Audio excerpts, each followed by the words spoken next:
Дин. Себеби мени дин тарбиялады да.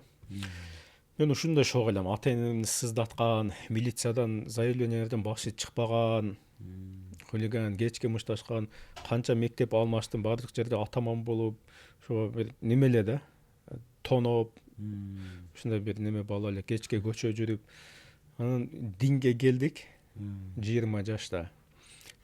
Ошодон бери бүттүгүн резко таштадык да. Мечитке каттап баштадык, бүттүгүн токтоттук.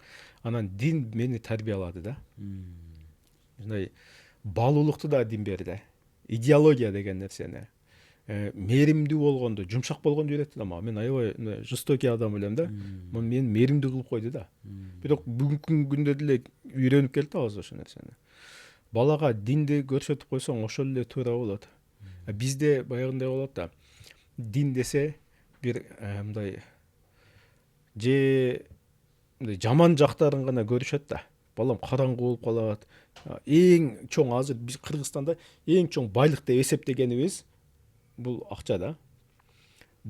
Кембагал болуп калат деп коркобуз да. Жок. Наоборот бүгүнкү күндө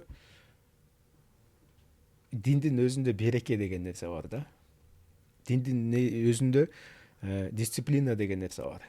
Диндин өзүндө акчаны туура, каражатты туура пайдалануу, диндин өзүндө үй бүлөнү туура башкаруу деген нерселер бар да. Бул наоборот бакытка алып келет балаңы. Бактылуу болушун кааласаң, динди үйрөтүшүң керек болот. Дин болгондо дагы ислам динин гана. Себеби мындай да, биз өзү мен билген 11 ата мусулман болгон да. 11 атаңыз. А дальшесин мен билбейм.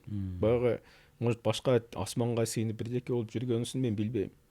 Мен билген 11 ата мусулман болгон, значит мен ошону эле улап кетишим керек деп ойлойм да.